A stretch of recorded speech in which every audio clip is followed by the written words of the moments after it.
अमरलता ने कथा आगे बढ़ाई।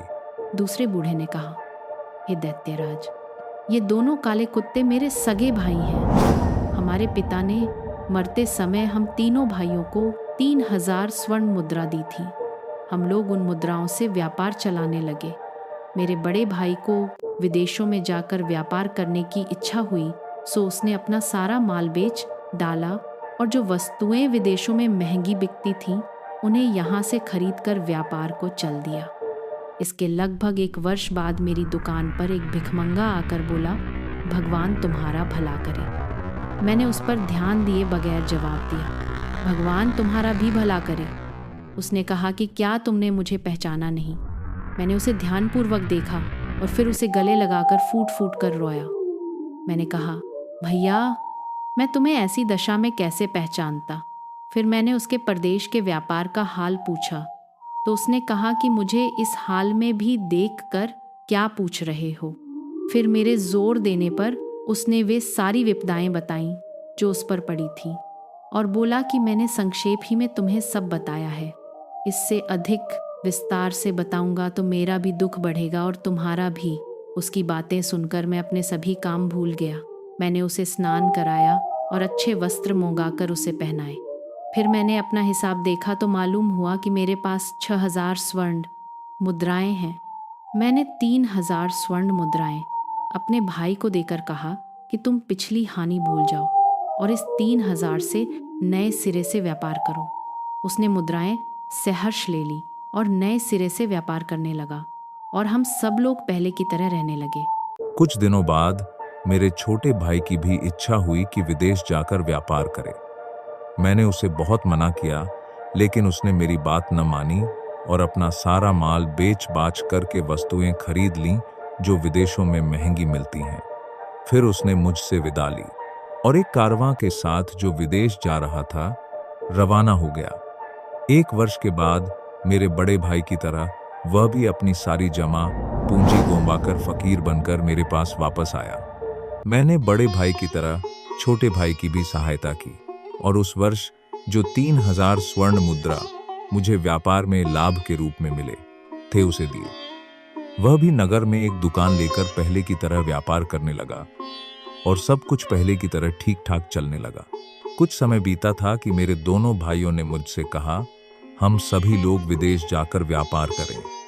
पहले मैंने इनकार किया और कहा कि तुम लोगों ही को विदेशी व्यापार से क्या लाभ हुआ है जो मुझे भी इस बार चलने को कह रहे हो।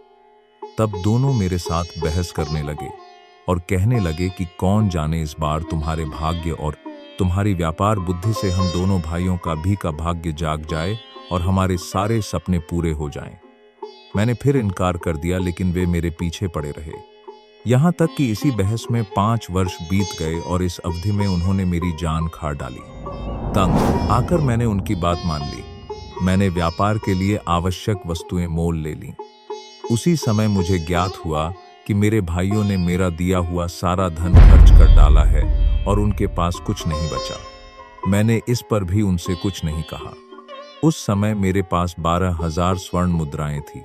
उसमें से आधा धन मैंने दोनों को दे दिया और कहा कि भाइयों, बुद्धिमानी और दूरदर्शिता इसी में है कि हम अपना आधा धन व्यापार में लगाएं और आधा अपने घर में छोड़ जाएं।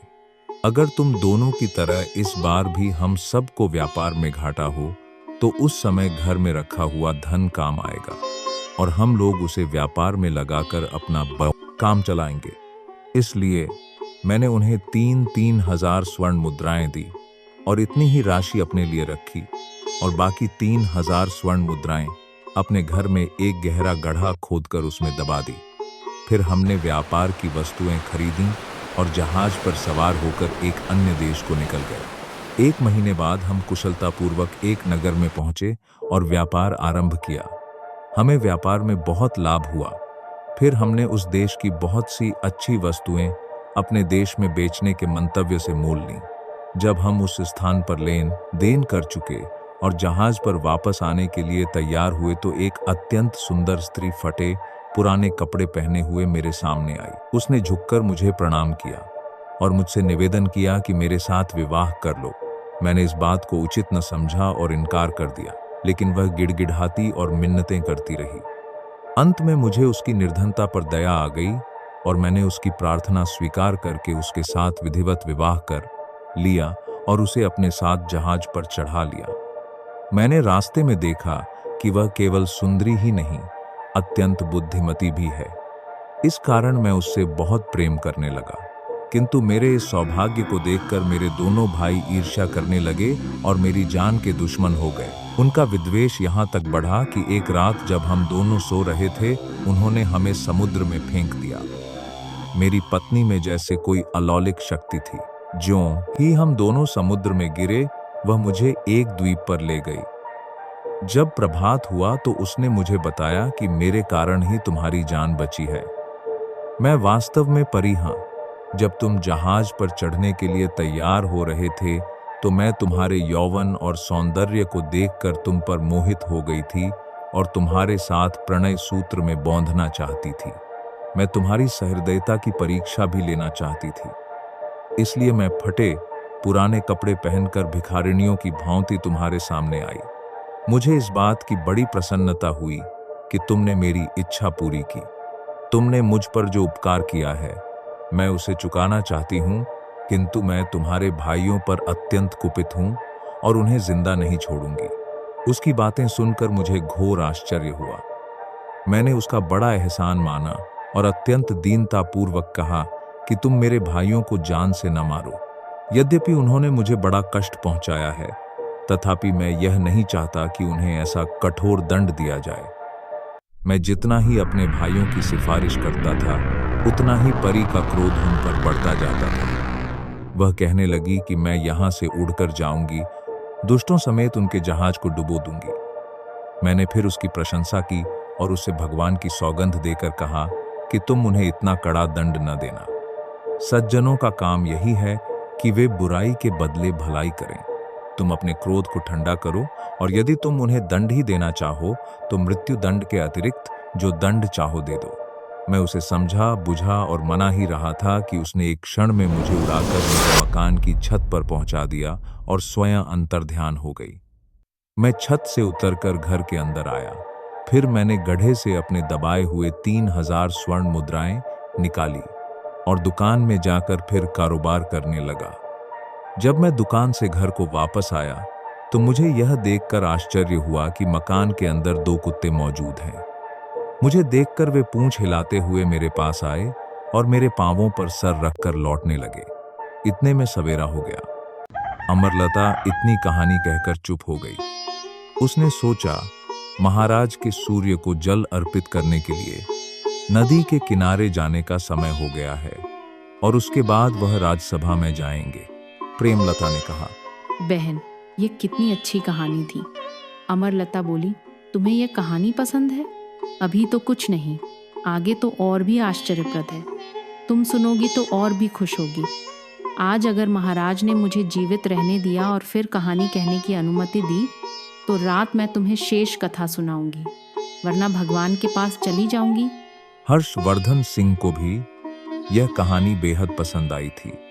उसने विचार किया कि जब तक कहानी पूरी न हो जाए अमरलता को नहीं मरवाना चाहिए। इसलिए उसने उस दिन उसे प्राणदंड देने का इरादा छोड़ दिया। पलंग से उठकर वह सूर्य को जल अर्पित करने के लिए नदी के किनारे गया और फिर राज्यसभा में जा बैठा। शोक से भयभीत मंत्री भी उपस्थित था। वह अपनी बेटी का भाग्य सोचकर सारी रात न सोया था। वह प्रतीक्षा में था कि राजसी आदेश हो तो मैं अपनी बेटी को ले जाकर जल्लाद के सुपुर्द करूं। किंतु उसे यह देखकर आश्चर्य हुआ कि महाराज ने यह अत्याचारी आदेश नहीं दिया। हर्षवर्धन सिंह दिन भर राजकाज में व्यस्त रहा और रात को अमरलता के पास जाके सो गया। एक घड़ी रात बीत जाने पर प्रेमलता फिर जागी और उसने बड़ी बहन से कहा कि यदि तुम सोई नहीं हो तो वह कहानी आगे कहो। हर्षवर्धन सिंह भी जाग गया और बोला, यह ठीक कहती है। मैं भी दूसरे बूहे और उसके 2 कुत्तों की कहानी सुनना चाहता हूं। तुम कहानी को आगे बढ़ाओ। अमरलता ने कथा सुनाना आरंभ किया। उसी समय वह परी मेरे घर में आई और मुझसे बोली कि इन कुत्तों को देखकर घबराना नहीं, ये तुम्हारे दोनों भाई हैं। ये सुनकर मेरा तो खून ही सूख गया। मैंने दुखी होकर परी से पूछा कि ये कुत्ते कैसे बन गए। उसने कहा, मेरी एक बहन है जिसने मेरे कहने पर तुम्हारे जहाज को सामान और सामग्री समेत डुबो दिया और तुम्हारे भाइयों को 10 वर्ष के लिए कुत्ता बना दिया। यह कहकर परी अंतर्ध्यान हो गई। जब 10 वर्ष व्यतीत हो गए तो मैं अपने भाइयों को साथ लेकर इधर आ रहा निकला और इस व्यापारी तथा इस हिरनी वाले वृद्ध को देखकर यहाँ रुक गया। यही मेरी कहानी है। हे दैत्यराज, आपको यह कहानी अद्भुत लगी या नहीं? दैत्य ने कहा, वास्तव में तेरी आप बीती बड़ी अद्भुत है। मैंने व्यापारी के अपराध का 2/3 भाग भी माफ कर दिया। इस पर तीसरे खच्चर वाले बूहे ने उन दोनों की तरह दैत्य से कहा कि अब मैं भी अपना वृत्तांत आपसे कह रहा हूं। यदि आप इसे भी अद्भुत पाएं तो कृपया करके व्यापारी के अपराध का बाकी 3/4 भाग भी क्षमा कर दें। दैत्य ने यह बात स्वीकार की। कहानी जारी है। अमरलता बड़ी चालाकी से एक पहर शेष रहते हुए कथा का अंत कर दे रही है और प्राण दंड से बचती जा रही है। प्रेमलता भी उसका भरपूर साथ निभा रही है। आगे क्या हुआ जानने के लिए जुड़े रहिए जोड़ी की पोड़ी चैनल से। और अगर आपने अभी तक सब्सक्राइब नहीं किया है तो लाइक करें, सब्सक्राइब करें और अपने दोस्तों के साथ शेयर करना बिल्कुल न भूलें। मिलते हैं अगले वीडियो में।